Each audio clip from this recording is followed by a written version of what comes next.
question paper of November 2022. So we are going to look at second question of that question paper, that is on the preparation of a statement of profit and loss. So our question reads the pre-adjustment trial balance and the additional information were taken from the books of Zama Zulu Wholesaler, a partnership from K Azama and El Zulu. So we are given a pre-adjustment trial balance as at 30 June 2020. So you are supposed to first put down your financial year, where it's starting, where it's ending. So if you go through the question, you see that we are now giving the pre-adjustment trial balance, which you just need to browse through. And then beneath that, we have got the additional information, which you need also to go through. And remember, you're supposed to go through each and every additional information given so that you can be able to refer back when you are now making your adjustments. So, of course, after the additional information, we've got the required part. So, within the context, we're just going to look at we're looking at 2.1, which reads draw up the statement of profit and loss and other comprehensive income. So, in terms of our year, you see that it is ending on 31 March 2020. So very important that you put your financial year where starting, where it's ending, so that you can be able to refer back whenever there are adjustments which need proportionate calculations. So you see that our year is ending 30 March 2020. So it's starting at the previous year, that is 1 April 2019. So with that, it moves from 2019 to 2020 as the end date. So we take note of that. So we also take note that our statement of profit and loss, we prepare it according to the matching principle, the matching principle or the accrual principle, whereby we adjust for prepayments and accruals, whereby prepayments if it's an expense, prepayments we are supposed to subtract since they do not belong to the current financial period. In accruals, we are saying as for the accrual of an expense, we are saying it's an expense that is not yet paid but belongs to the current financial period. So we're supposed to add it. So the same applies to income. Income received in advance. You are supposed to subtract it because it does not belong to the current financial period. And then we also have income receivable, and that is not yet received. You're supposed to add it because it belongs to the current financial period. So basically, those are some of the scenarios that we can take note of. But of course, according to the requirements of the question, we see that we have to draw statement of profit and loss. So this is going to be our statement of profit and loss, whereby we're going to start on the sales part. So of course, on the sales, we check if we've got any returns so that we can subtract or returns or not, sales returns or data allowances. So if you repair back there, in the trial balance, you see that we're given our sales on this part, whereby we have our sales is 2,503,100. So with our sales, to take any returns that are going to reduce that figure, we have our returns on this part of 3,000. So we can start by entering that, whereby we're going to say 2,503,100 minus 3,000 in brackets. It's 2,503,100 minus the figure for returns that we've just identified, which is 3,000. So we subtract our 3,000. But of course, we need to go again into information to check if we have got any further information affecting our sales. And we go through everything. So you see that we have nothing that is affecting our sales. So in that case, we just close our brackets and then we calculate the final figure, which is going to be 2,500,100.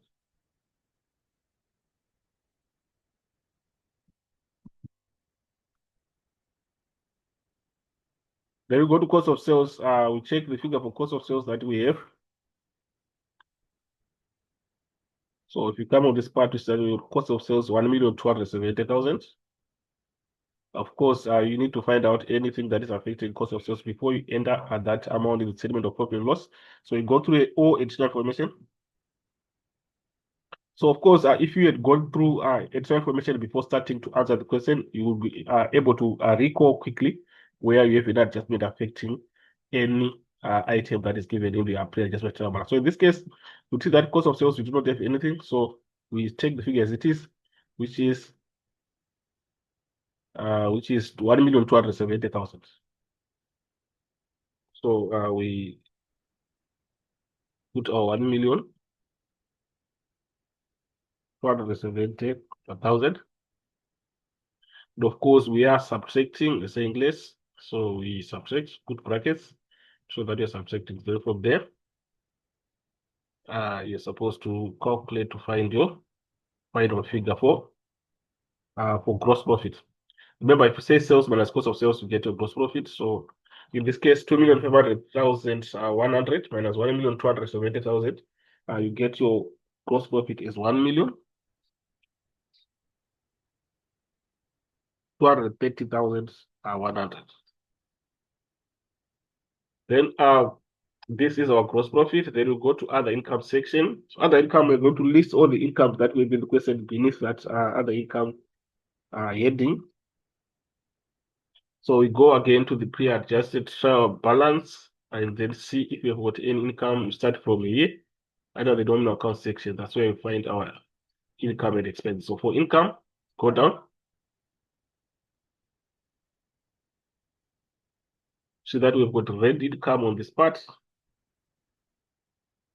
And the rent income is 90,000. So I remember all the balances that will be given in the pre-adjustment trial balance, they are actual amounts that have been paid if it's an expense and that have been received if it's income. So in this case, we've got rent income. So you're saying the actual amount received is 90,000, but it doesn't mean it's the amount that belongs to that period. So what you have to do is to go to additional information to see what are they saying about rent income. If the additional information is quiet, it means the 90,000 remains. We assume that the 90,000 is the actual amount that belongs to the current financial period. So let's check in terms of if you've got any adjustment for rent. So if you come here on this point, it reads the monthly rent for January, February, and March have not yet been received. So we see that these are 3 months. So for 3 months, we haven't received the rent. So it means the 90,000 that we have is for 12 months of on annual basis. So then we subtract 3. So it means 9 months is 90,000. 90,000 is for 9 months. 3 months have not yet been received. So we need to add them. So to find the monthly rent, we are supposed to divide 90,000 by the 9, and then you get your 10,000. So it means what has not yet been received is 10,000 times 3. The 3 months that have not yet been received, you get your 30,000. So 10,000 is the amount that you are supposed to add to 90,000, so that you get to the actual amount of rent that was supposed to be received. So we are saying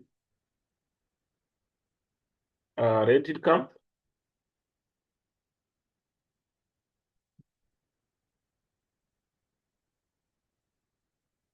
whereby in brackets we are saying 90,000 plus 30,000 that have not yet been received. You do that, you get your answer is 120,000.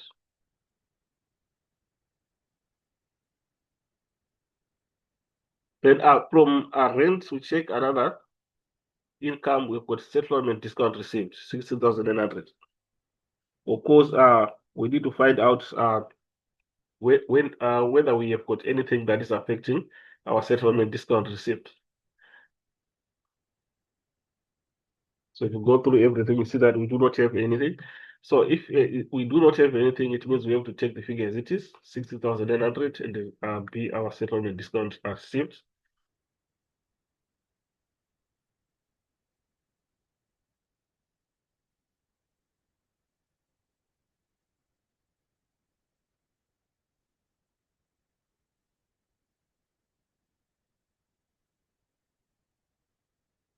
And of course, the amount is 16,900.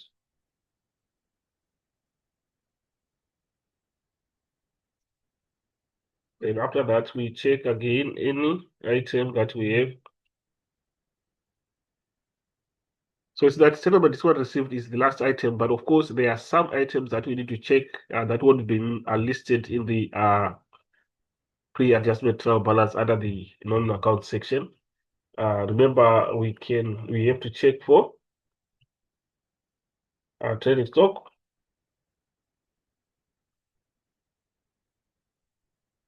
trading stock surplus. It falls under other income. So remember, it can be trading stock surplus or trading stock deficit. So when it's a deficit, it has to be an expense and it has to go under the expenses section. Also, you have to check for allowance for credit loss adjustment. If we have them in the question, but according to this question, it seems we do not have allowance for credit loss. We only have credit loss. So if we had allowance for credit loss calculation, it will be mentioned in the information. You're supposed also to check it, because if it's a decrease, it's supposed to fall under the other income section. So for trading stock surplus, you have to compare the book value and the physical stock count value. So for it to be a surplus, the physical stock count value should be greater than the book value. So when we have such a scenario, it is a trading stock surplus and it falls under the income section. But if it's the opposite, book value greater than physical stock count, it means it's a deficit, trading stock deficit, and it goes under expenses. So let's check before we leave the other income section. The book value is the figure that will be given in the pre-adjustment trial balance. Of course, we've got our inventory, which is trading stock, 170,500. So we have got 170,500. It is the book value. Then the physical stock count figure will be given in the additional information. So we check for that figure and we check for the trading stock figure or the inventory figure is given. Here we have got inventory, the value of 177,400. So you only take this one, do not take the stationary one. 177,400. So in this case, we see that the physical stock count is greater than the book value. So this one is trading stock surplus. So to find the surplus, you now subtract 177,400 minus 170,500. So we go and indicate is that we have trading stock surplus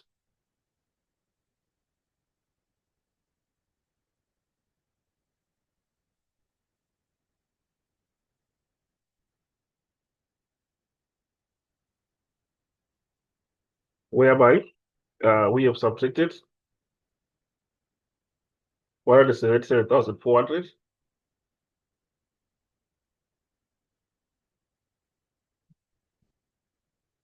and then we subtract 170,500.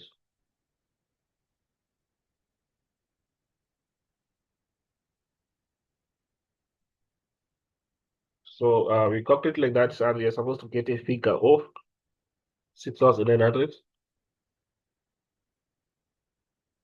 So this is what we have. So basically, according to this question, these are the only items other income. So we can close so that we can get the total for other income.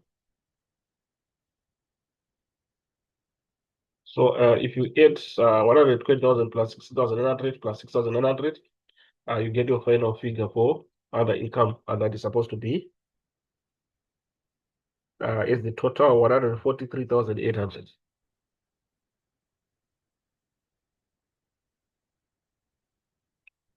Then with that now,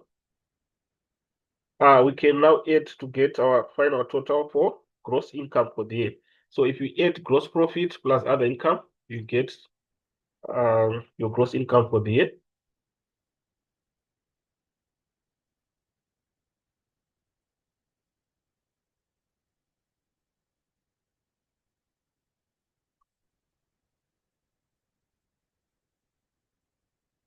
So if you add the two 1,230,100 plus 143,800, 43,800. Gross income of the year will be 1,373,900. So that's what we have on gross income. So from there, we go to less distribution, administrative, and other expenses. Less distribution,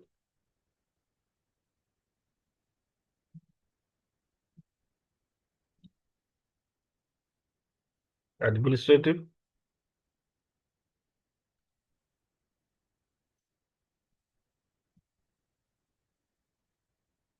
and other expenses.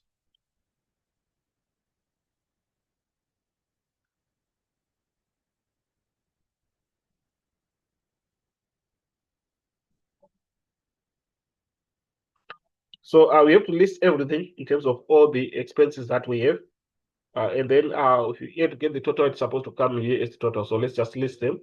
We go back to the trial balance and go item by item to other nominal account section looking for those expenses.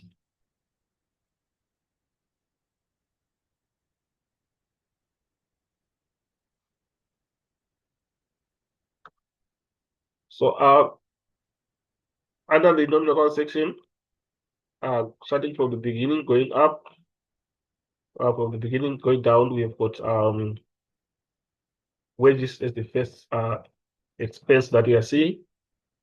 It's 640,000 euro. Also for wages, we also need to go to external information to check if you've got anything that is affecting our wages. So of course, you guys will go through everything again in terms of additional information, checking if you've got anything affecting our wages, but we see that we have got nothing. So we take the figure as it is, which is 640,000.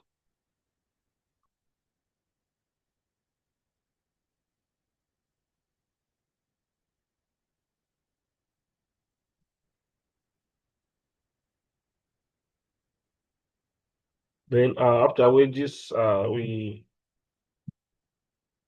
have got promotions and advertising, 40,333. So if you go to external information again, you're going to see that we do not have anything that is affecting promotions and advertising. So we take the figure as it is, which is 40,333.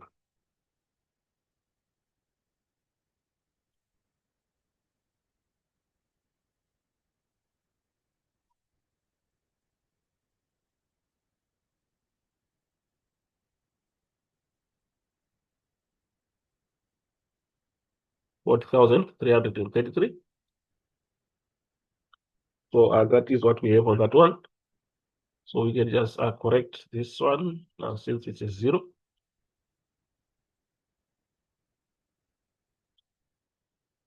So from promotions, we have got cell phone, 7,947. Also cell phone expense. If you go to additional information with nothing again affecting our cell phone, so we take 7,947 as it is. So we say cell phone. And the figure that we have is 7,947.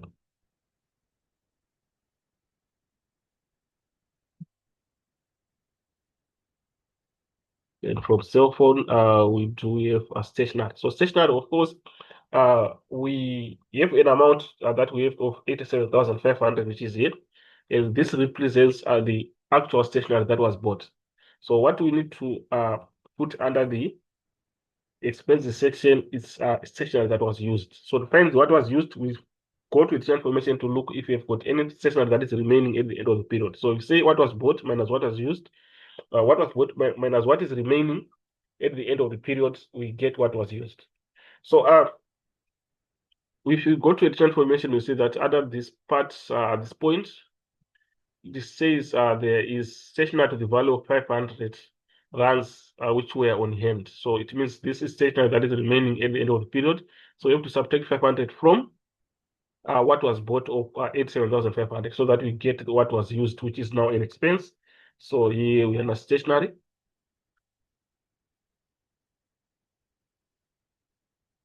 And on the calculation of stationery, we are saying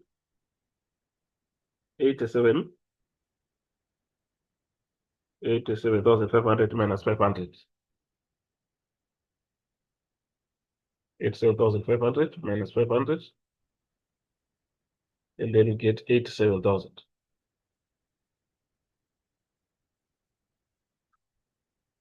Then after stationery, we have got postage and stamps, 6,460. So in the transformation, we do not have anything that is affecting our postage and stamps. So we take 6,460 as it is. So we have postage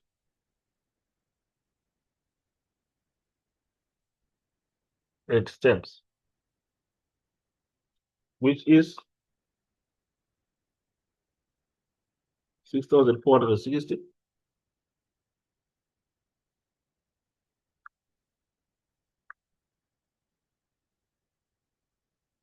Then after postage and stamps, we have got refreshments of 15,000. We see that these are refreshments that were bought. So refreshments, we can treat refreshments the same as we did to stationery, whereby we're saying this represents actual refreshments bought is 15,000. So if you have got any refreshments that are remaining at the end of the period, you subtract them from what was bought to get what was used. That would be the expense. So in this case, we do not have any refreshments that are remaining at the end of the period. So we take our 15,000 as the expense. So we assume that all what was bought was used. So that's what we assume. In other words, we are saying what is remaining at the end of the period is zero. So we are saying 15,000 minus zero, then we get your 15,000. So we are saying refreshments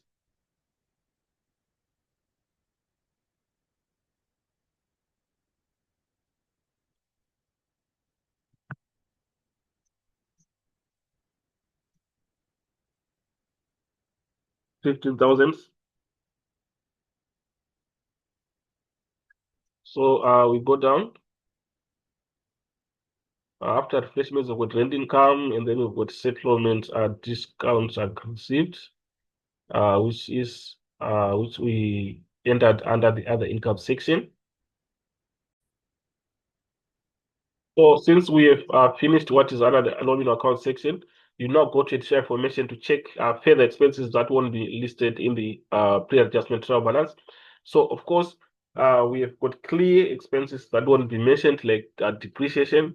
The depreciation won't be mentioned in the trial balance. So we can only find depreciation in under the additional information. So we go item by item, trying to see. So if you see on the first point, it's talking about interest, and of which interest the finance cost, we are going to adjust it separately after we have classified all the uh, distribution, administrative, and other expenses. So we leave it for now, but we're going to come back to it again and enter it. Then we go to the next page. We have got the first point. J Marshall was declared as a bad debt 200 rand. So this is credit loss. This is a credit loss. A bad debt is a credit loss, which is an expense also. So we see that we do not have credit losses in the pre-adjustment trial balance. So we're just going to take 200 and put it under our expenses as a credit loss. So we come here and we say credit loss.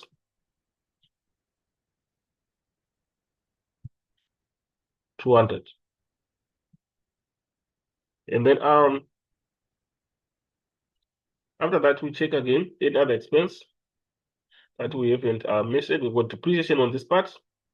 We also have to calculate depreciation. So the first point is saying maintenance of vehicle was debited to the account of vehicle, 16,200 rands. Correct the error. So it means the vehicle balance that we have is got 16,200, which does not belong to the.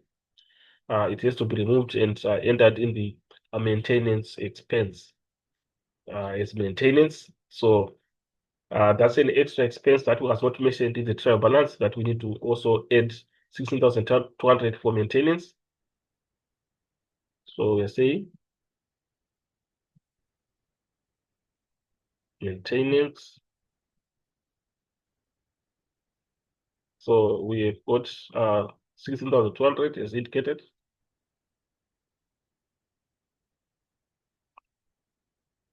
Okay, so this is what we have. Of course, we can correct the spelling for maintenance.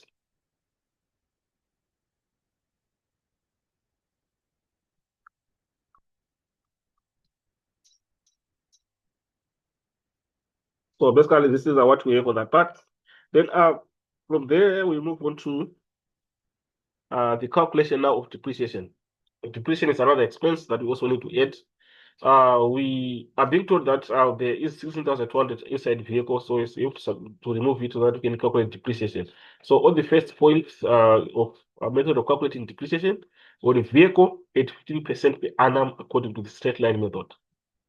So we know the formula for straight line method is percentage times cost, and then 15%, but we first remove the 16,200 inside the balance for vehicles because the 16,200 that needs to be transferred to the maintenance. So as we calculate it for vehicles,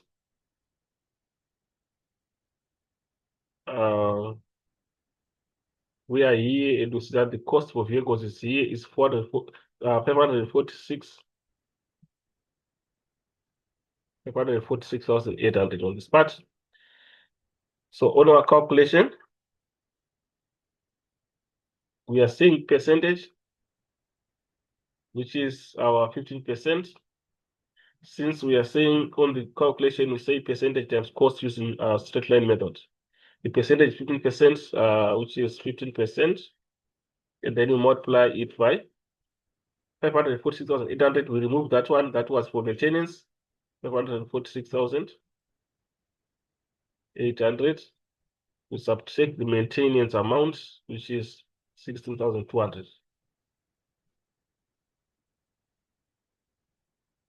So we can just try to calculate. Remember, this is 0.15. 15% is 0.15 as a decimal. You can multiply it as such. So if we calculate, you can start by calculating what we have in brackets 546,800, and then you subtract your 16,200. Then the answer that you are going to get multiplied by 15%. You get 79,590. 79,590. So this is the depreciation for vehicles. That we come here and we say depreciation. Remember, we also have for equipment, so we can put brackets so that we can add to get the total. So we now got 79,590. So we go again to see the other calculation is on equipment. It's saying on equipment, a 10% per annum according to the carrying value method. Take into account that equipment of 32,000 bought during the year was correctly recorded on 31 December 2019. And remember, our year is ending 31 March 2020. So it means this equipment stayed, it was already end of December, so it stayed January, February, and March. So it stayed only 3 months. So we calculate the annual depreciation of this 32,000, and then we reduce it to 3 months. So basically what we are saying is we say 10% times 32,000. Then the answer that we get, we multiply by 3/12 because it's 3 months. Because if we say 10% is per annum, which is for 12 months, but this equipment stayed for 3 months, so we multiply by 3/12. So we do that, you're supposed to get your answer as 800. So again, you come here, you add 800. Remember, this one stayed for 3 months. That's why we're calculating depreciation separately. Then we go and now look for equipment that stayed for the way and calculate the depreciation separately. So, but this 32,000 is inside the cost for equipment that we have in the trial balance. So we have to first remove the 30,000 since we calculated it separately. So we come here, you see that our cost for equipment, we have got 228,400. 228,400 on this part. So we can calculate now. Remember, this one is the method being used to calculate depreciation is for equipment is the carrying value method, of which formula for carrying value method is diminishing balance method. It's the same. You say percentage times in brackets, we say costs minus accumulated depreciation. So where this formula for cost minus accumulated depreciation, we'll be trying to find the carrying value. So in other words, it says percentage times carrying value. So that is what we have to on that part. So we now say the cost that we have is 220,400, but there is that 32,000 that we calculate separately, so we're supposed to remove it first. 220,400, then we remove that 32,000 to get the cost without the extra one that came during the year. So we can calculate that one.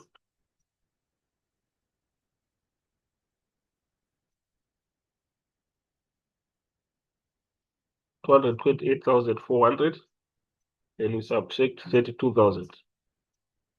So you get 196,400. This is the cost without the extra that came during the year. So now on our calculation, we now go back to this part whereby we are now saying percentage of which the percentage is 10%. So we say 10% times the costs. We found out the cost is 196,400 minus accumulated depreciation for equipment. So we try to see accumulated on equipment is this one, which is 91,200. So we subtract 91,200. So we do that and try to see what you get. We're supposed to get 10,520.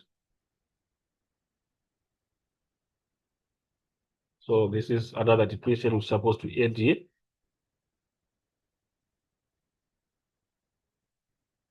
10,520. So add the 79,590 plus 800 plus 10,520, you get your total. Your total will be now 90,910 for depreciation. You get it as 90,910. So that is what we have on that part. So we have added our credit losses. They were not mentioned in the trial balance. We also have maintenance was not mentioned. We also have depreciation. It was also not mentioned. So basically, those are the three additional ones that we've put. So according to the answer book, we also have an additional expense that is there, that is SARS income tax, that we need also to input here. SARS income tax as pre-entered, which is 68,400. So with that now we've put all the expenses that are supposed to be there, so we can add to get the total distribution, administrative, and other expenses.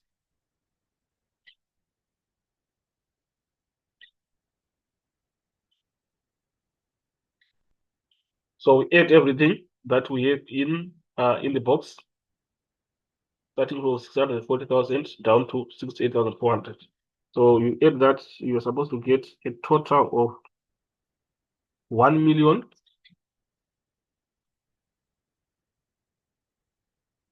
a total of 1,056,450. And of course, we are saying less on this part, so we put our brackets. So now we say our gross income for the year minus the expenses figure 1,373,900 minus 1,056,450 to get your answer that is supposed to be your profit for the year. Your profit for the year. But before we subtract there, we can add another subtraction that we need to subtract, which is the interest part. Remember, we have indicated that we have got interest, which we are supposed to show separately.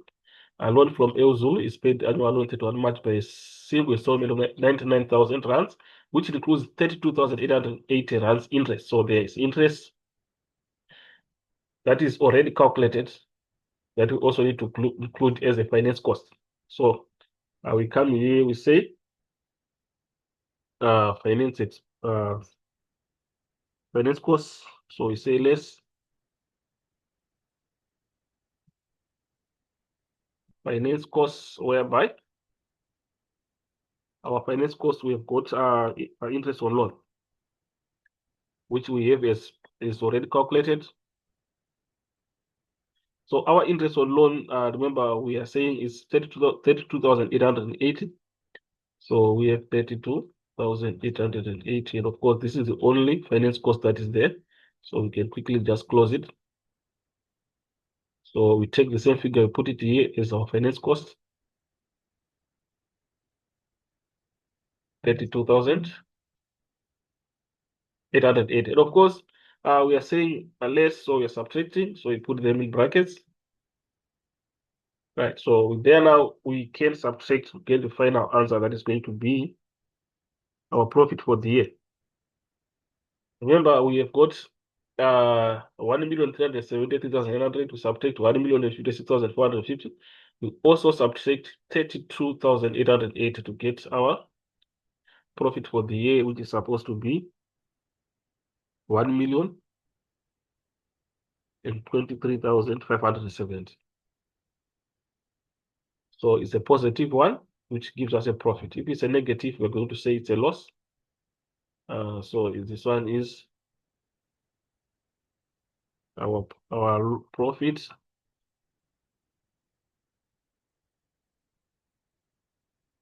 Our profit for the year. So basically, this is what we have on this part.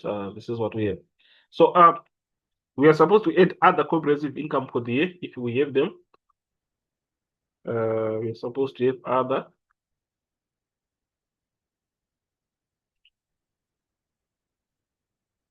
other comprehensive income for the year. If they are given in the question, but in this question we don't have anything, so we're just putting a dash. And then if you add them, you are supposed to get your total comprehensive income for the year,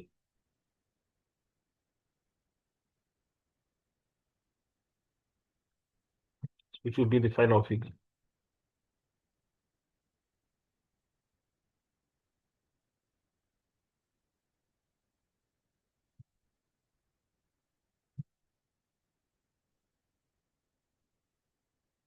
So the same figure for profit for the year will be the total comprehensive income for the year, which is 1,023,570. So this becomes our final figure. So basically, this is what we have according to this question. So thank you for listening, and hopefully the video was helpful. Let's meet again in the next video.